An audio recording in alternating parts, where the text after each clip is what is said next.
Although Central Bank of Azerbaijan takes climate and ESG framework seriously, recent survey conducted by the central bank show that financial sector companies see the environmental, social and governance framework as a good-to-have thing rather than necessary. Meantime, on a global scale, ESG has recently become a controversial framework. Too much politics is being played around the ESG. Mainstream financial sector players who once promoted ESG and rolled out huge ESG funds and instruments recently started to roll back those financial products after it drove criticism from politicians and broader society. Elon Musk even infamously called ESG framework a devil and said that S should stand for satanic instead of social. Some say that the reason why ESG has become so controversial is a confusion between values-based and value-based approach. Values-based approach is open to debate because it takes into account values like political, cultural, religious, or whatever. Value-based approach to ESG, on the other hand, includes factors that are financially material. Environmental part of ESG has more financial materiality in this regard. Climate change is an existential risk. It is the ultimate negative externality and relatively new phenomenon for the world. And the world is not ready to deal with such global-scale externalities effectively. There isn't a single global authority that will keep individual countries responsible, limit their activities, and allocate the cost fairly among them. And it makes the problem even worse. Obviously, small-sized economies contribute relatively less to the problem, but it doesn't make them less exposed to the consequences of climate change. Azerbaijan is also a small country, but it is oil and gas rich country, which makes it more exposed to the problem than many other countries. Climate change issue has dual impact on Azerbaijan's economy. First, its environmental and socio-economic consequences, and the second is through the global transition to low carbon or zero emission energy sources that has repercussions for the country's oil dependency problem. There are nearly 200 countries who signed the Paris Climate Accord, an international treaty on climate change, and only a small amount of them, including Azerbaijan, are exposed to dual impact from it. Fortunately, our government has these matters on its agenda. The climate change and green economy are among 5 priorities in its 2030 vision as a part of its socio-economic development strategy. It seems like the government recognizes these problems as a real threat to its economic stability and sustainable economic growth. So does the Central Bank of Azerbaijan. The Central Bank even has a roadmap document on its website about how it is going to handle the economic and financial consequences of these problems, how it will increase the resilience of financial system and adapt the system to deal with these kind of shocks. But advanced economy central banks in the meantime seem to take this debate one step further. They are talking about shifting from inflation targeting to climate targeting and incorporating climate change considerations into their monetary policy framework. Practically, it means that not the inflation, but the climate is going to be the biggest threat of all to world's economies in the long run. So they want to extend the horizon of monetary policy beyond business cycles and focus on climate. Central Bank of Azerbaijan, on the other hand, even lags behind in implementing inflation targeting framework. But it has already announced intention for transition. By the end of the next strategic period of the government, which ends in 2026, Central Bank of Azerbaijan wants to lay foundation of inflation targeting. So if currently Central Bank of Azerbaijan doesn't target inflation, how the inflation is being currently dealt with? Hello and welcome to Talk Business Baku. I am your host Elshad, and today we are going to talk about the monetary policy of Central Bank of Azerbaijan and its fight with inflation. This is a channel where we discuss matters to get a better understanding about economic and business environment in Azerbaijan, especially for people who want to know more about economic environment and investment opportunities. We discuss current problems and try to search solutions together with people who will contribute to the discussion with their valued expertise and knowledge. This is not an educational channel, it is rather a platform to provoke thinking to share opinions, and to have discussions.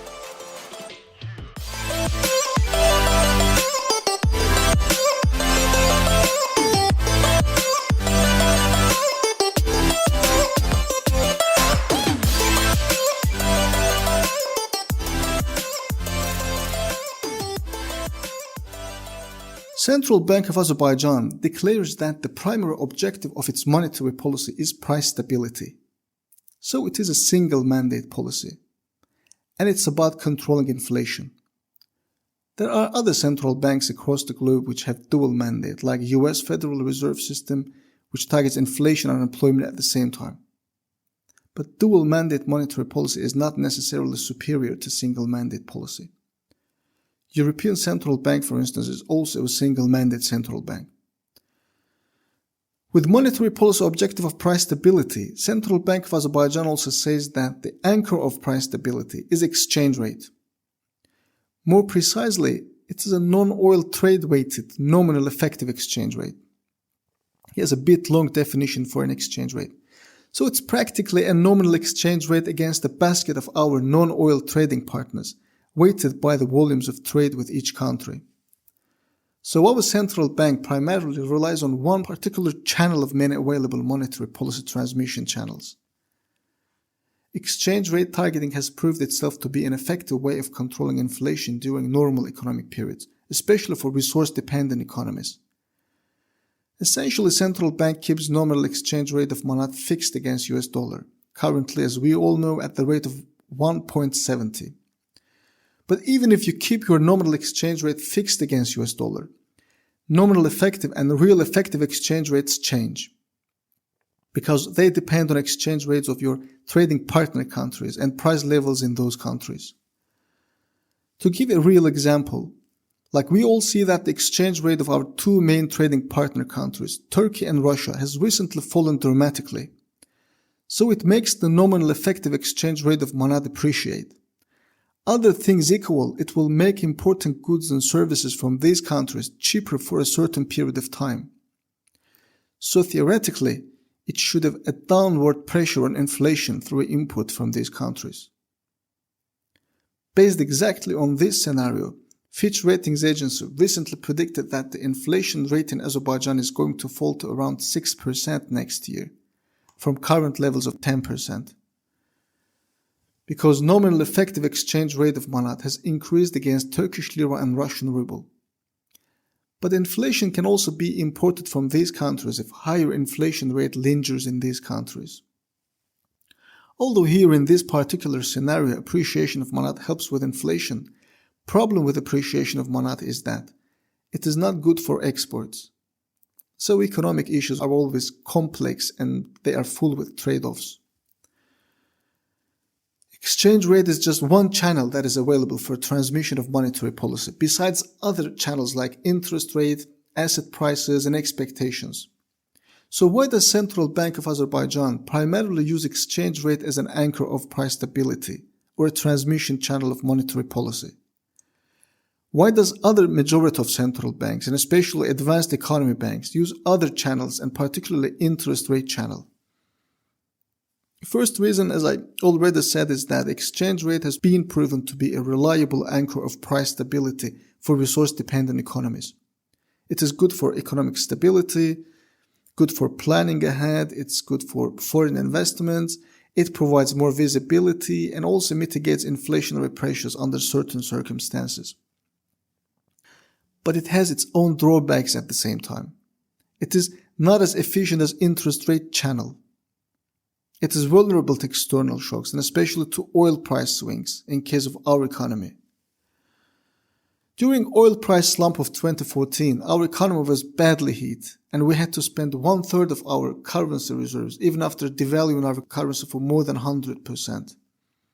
With increased frequency and intensity of these kind of shocks, central bank would better think about diversifying its monetary policy transmission channels. But the problem with interest rate channel is that it doesn't almost exist in our economy. Central bank has prioritized recently to build this channel, at least to lay foundation of it for the next strategic period. With this, central bank aims to gradually shift to inflation targeting, Actually, there is a target range currently for inflation, and central bank defines this range as 4 plus minus 2%. This is a medium-term range for inflation that central bank thinks that the economy would feel comfortable. But it is still different than inflation targeting, which relies on interest rate channel for a transmission of monetary policy. How does interest rate channel work and why it is so hard to make it operational? First, it is worth to mention that not everything depends on central bank. There are too many things that are out of direct control of central bank, like the structure of the economy, concentration in the economy, wealth distribution, and many other things. Central bank, with its policy actions, aims to target aggregate demand down at the end of the transmission mechanism. An aggregate demand depends on consumption, saving, and investment patterns of economic units like households, businesses, and individuals. So central bank carries out market operations like borrowing and lending, purchase or sale of securities, repo or reverse repo operations, in order to create an interest rate in interbank money markets, where banks would borrow and lend money to each other independently. And central bank also hopes that this rate will serve as a reference for all other interest rates in the economy. Make an impact on interbank funds rate is actually a first link in the chain of transmission, and a limit point at the same time for central bank. It is an intermediate target. Beyond that point, the impact of central bank decreases, because it doesn't directly interfere with real economy. Recently, Central Bank of Azerbaijan even declared that for the first time in their history, interbank money market rates started to react to central bank's interest rate corridor as a result of enhanced operational framework of monetary policy. We can see it with recent heightened activity in interbank funds market as well. There was an astonishing spike in volumes and numbers of transactions after the framework change. It sounds like a great achievement, but it is tricky at the same time. It may seem good for reporting, but when you take a closer look, it appears to be less of a great achievement. It is because central bank played a small trick and applied a cap, an upper limit to its standing facilities tool for each bank to place overnight funds with central bank. As a result, banks with high liquidity started to lend to low liquid banks on a daily basis. So the rate between those banks automatically linked to central bank interest rate corridor. And these transactions were not out of real necessity, but because of technical limitation. Once this limit is removed, the heightened activity is going to fall. But still nobody can blame central bank for this. I think for creating a reference rate, you can still fake it. But the problem is that if there is nobody to reference to this rate in the financial industry, then it won't go beyond just being some good statistics for reporting. In order for interest rate to pass down to real economy beyond this level, there needs to be an efficient financial system. Currently, interest-related market operations carried out by the central bank has almost nothing to do with the end goal of influencing aggregate demand or inflation. It is just an attempt to build up this interest rate channel and to make it operational. And the major problem why this transmission doesn't happen effectively in financial system is that the financial system itself is almost entirely comprised of banks. About 90% of the financial system is banking sector. So what, you can ask? What is the problem if it's mainly banking sector? The problem is that our banking sector on its own is not perfectly conductive with regards to monetary policy. Interest rates that are formed inside banks are bank administered rather than perfectly reflecting financial conditions based on free market forces. Interest rate is attached to products of deposits and loans that are not quite dynamic to reflect change in financial conditions. They are sluggish and slow to react. So in our financial system, banks only compete against each other. And besides, Azerbaijani banking sector has minimal exposure to interest rate risk. There are no variable rate instruments. All loan and deposit products are fixed rate. So practically by managing liquidity and matching terms in their balance sheet, banks can easily reduce exposure to interest rate risk. All banks do this. And it makes the exchange rate risk more relevant than interest rate risk. and pushes central bank to build its monetary policy around exchange rate, which is quite reasonable. And there is almost no hedge mechanism available for interest rate risk because there is no need. And that is one of the many reasons why interest rate adjustments are not happening frequently in banking sector. And it reduces conductivity of monetary policy through interest rate channel. Capital markets, on the other hand, are theoretically more dynamic and more reflective of free market forces. Prices change and adjust far more frequently in capital markets. Bonds, for instance, are different from bank loans or deposits because they are being bought and sold in secondary market, which makes them open to interest rate risk. But our capital markets are very fragmented, almost entirely dominated by government securities. Corporate bond issuers are mainly banks and non-bank credit organizations, with few exceptions. And a huge majority of investors are again banks and financial institutions. Other investors who buy and sell capital market instruments are very few and not representative of broader investor base.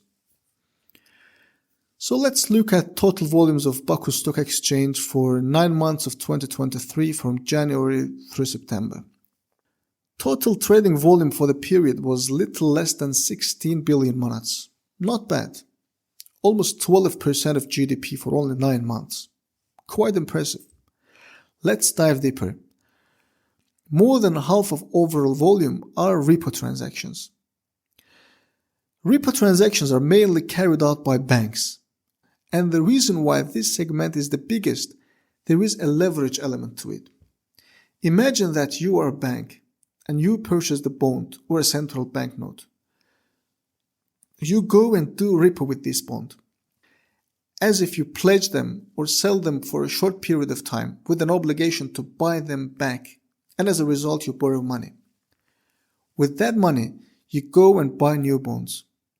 So essentially, you finance your new purchase with repo and create a leverage.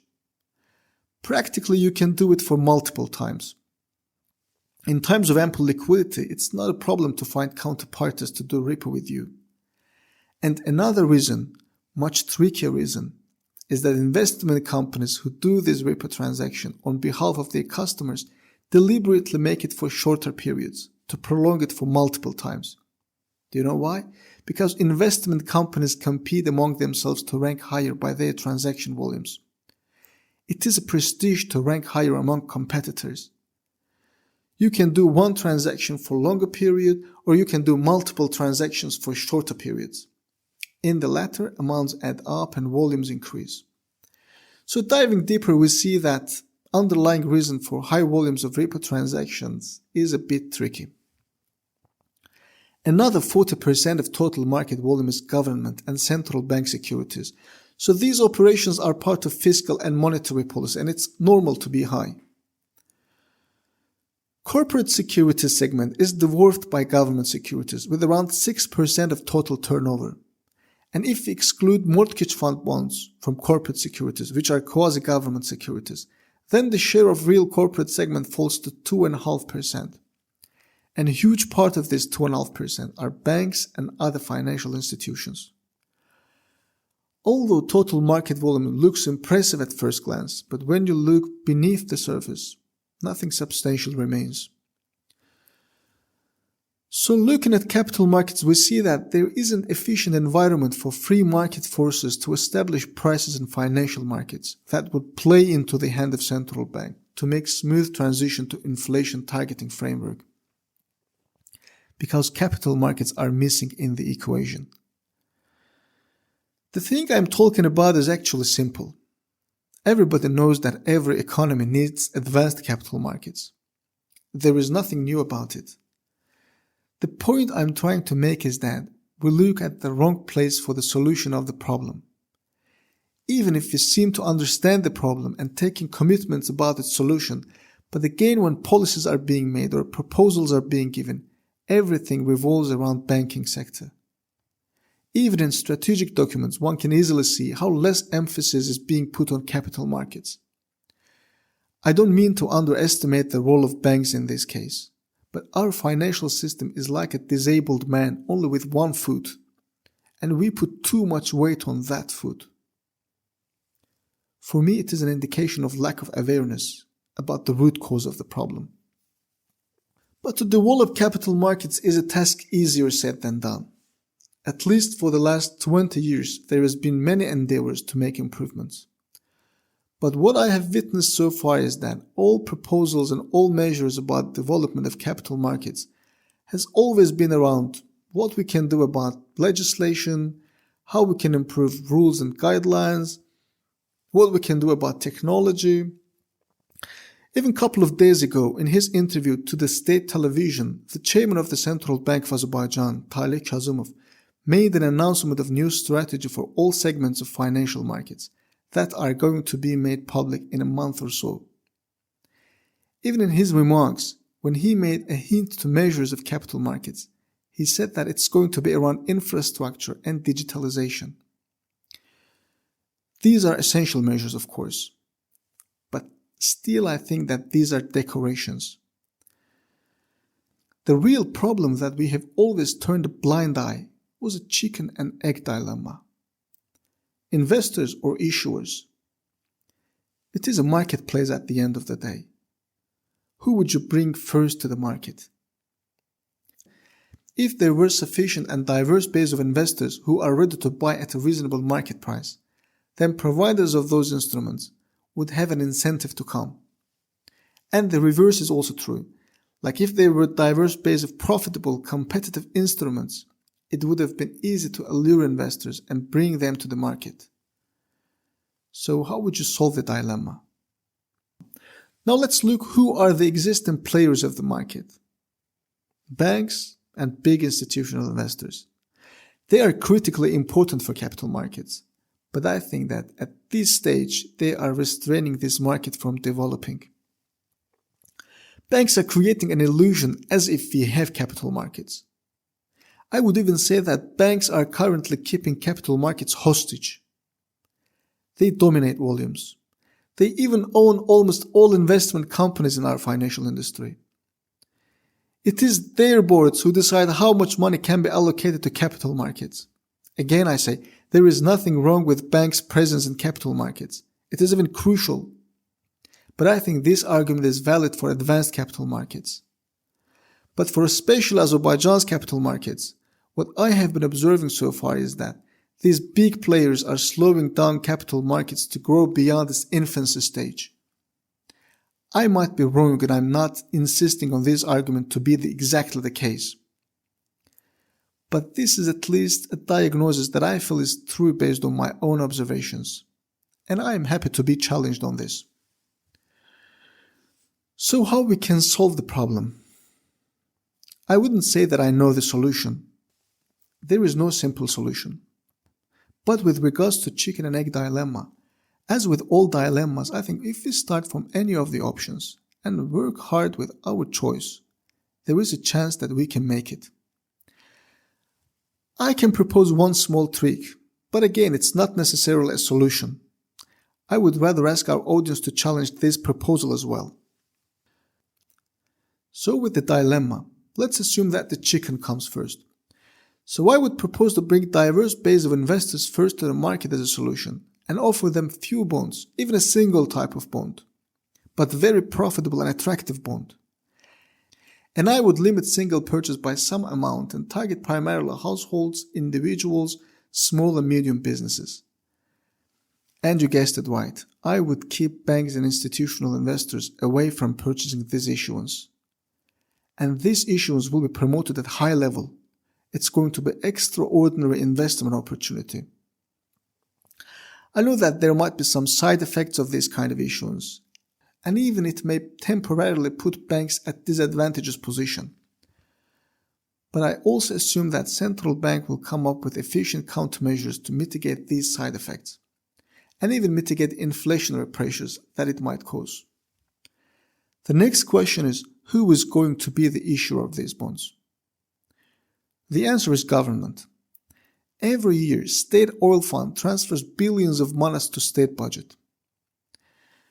I would propose that instead of making this transfer directly to the government, let the government issue domestic bonds, not for the entire amount of the transfer, of course, but for some part of it, like 20%, 25%, even 10% of it is going to be more than 1 billion manat. The government already issues billions of manats of bonds, but this issuance should be different. Financing budget deficit is a secondary objective of this issuance. This is going to be a special issuance, so let's make it a coupon bond with better coupon rate, higher than other issuances and competitive when compared to bank deposits.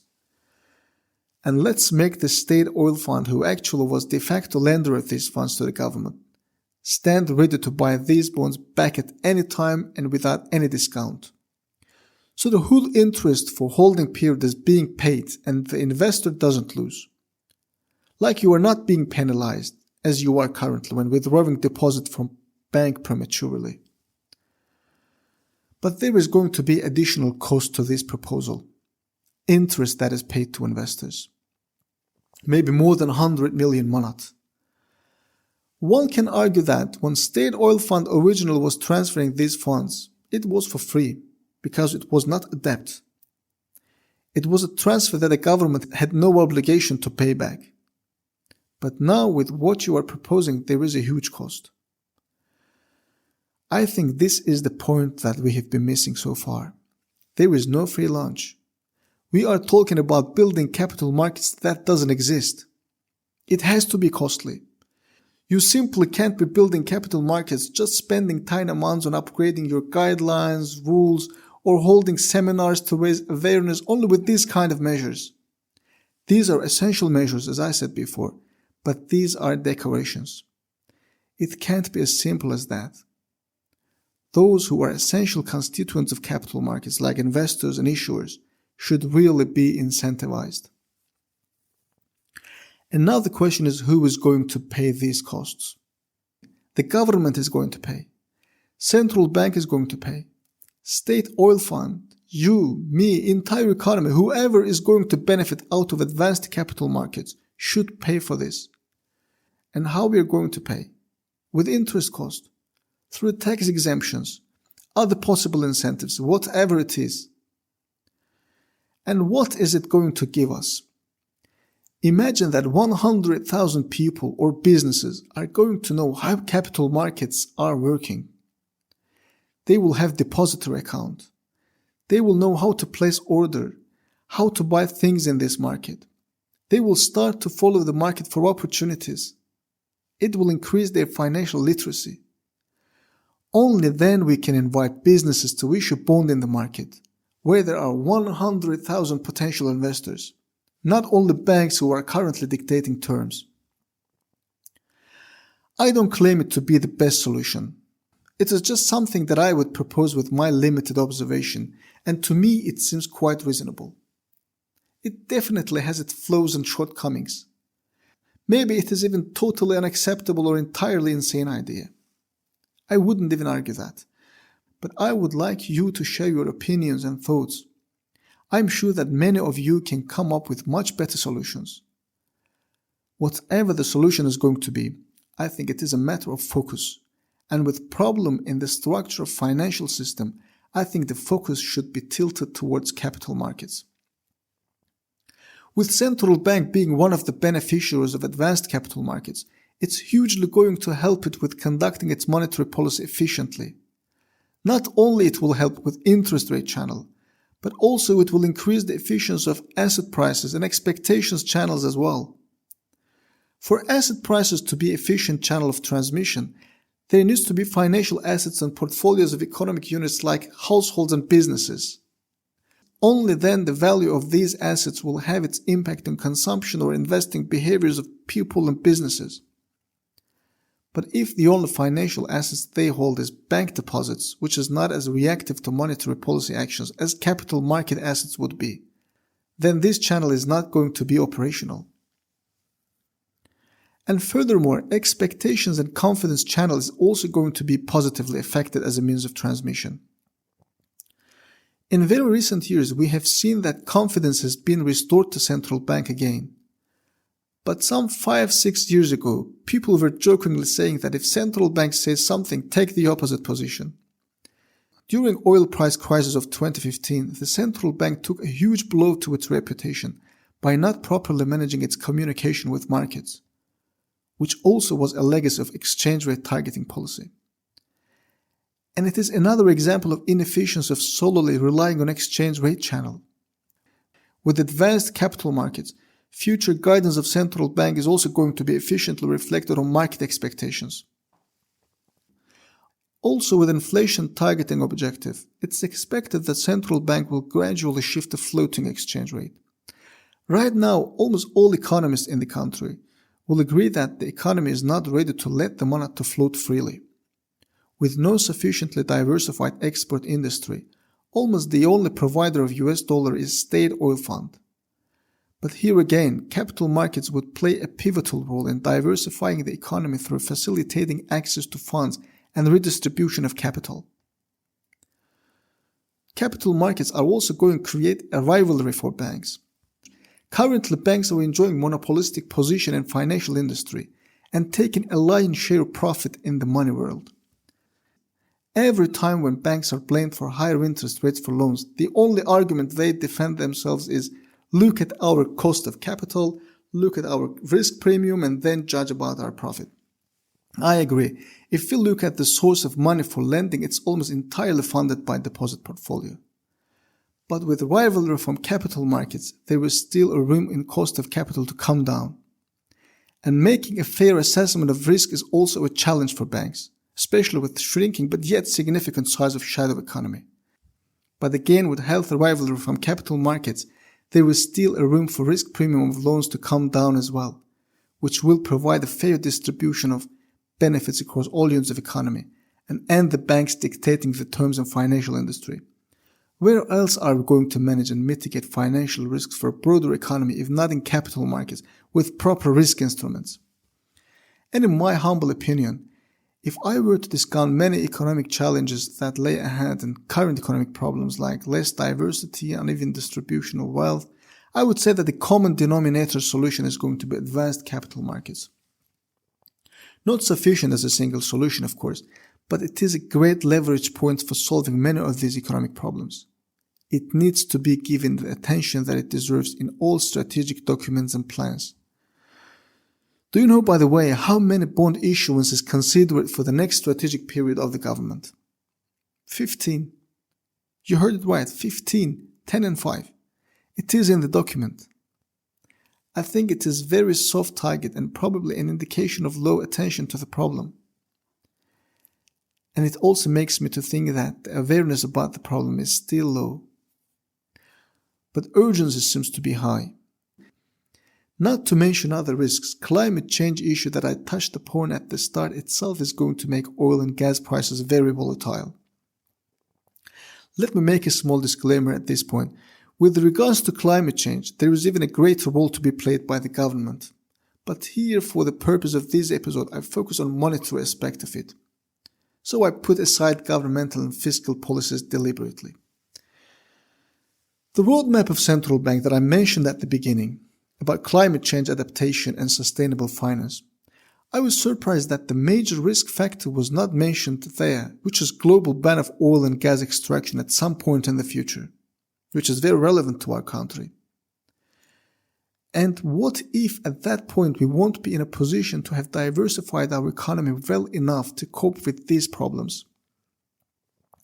I think more serious stress tests and what-if analysis with more extreme scenarios should be conducted. And I am sure that these findings will give us more reason to panic. According to scientific consensus, half of current oil reserves should remain under earth, not extracted if the target of 2 Celsius degrees limit is to be met. Do we all understand what it means? It means half of the potential wealth of the country could be lost. This problem is unique to resource-dependent economies. I think for Azerbaijan, the mother of all risks would be this one. Not 2 Celsius degrees temperature rise and the loss of banks from agriculture portfolio or increase in insurance payments and so on. I don't by any means underestimate those risks, of course, but we can survive it somehow. The faster the advanced economies will make transition to clean energy, the more they will pressure other countries to cut oil production. Of course, it's just a scenario, but the real one. So we have to be quick. With bold commitments made by the central bank about shifting to inflation targeting in the near future, I see the only probable scenario of it to be achieved after efficient development of capital markets. And how do I see the evolvement of monetary policy transmission mechanism is as follows. Initially, monetary policy operations are going to happen at the top. An interbank funds rate is going to shape up. Then the policy actions are going to be transmitted to money and capital market instruments outside of the banking sector, but with involvement of banks themselves as well. Then with competition from money and capital markets outside of banking sector, policy action impact will be transferred to banking sector. And after that, the policy will be transmitted through capital and banking sector down to the real economy.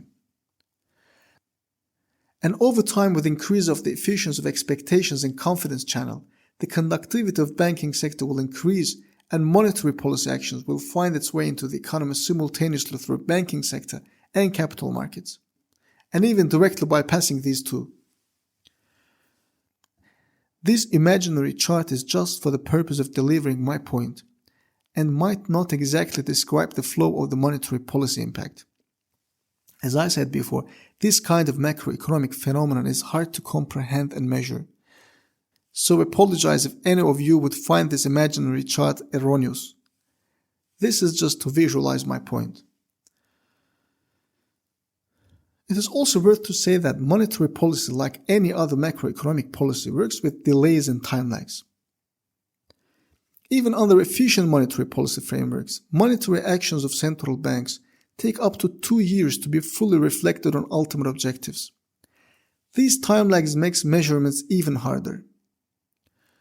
One empirical study done at Bank of England showed that 1% hike of official rate found its way to inflation with a 0.2% decrease in inflation in 2 years. This impact would be unique to each economy, depending on many different variables for each of them.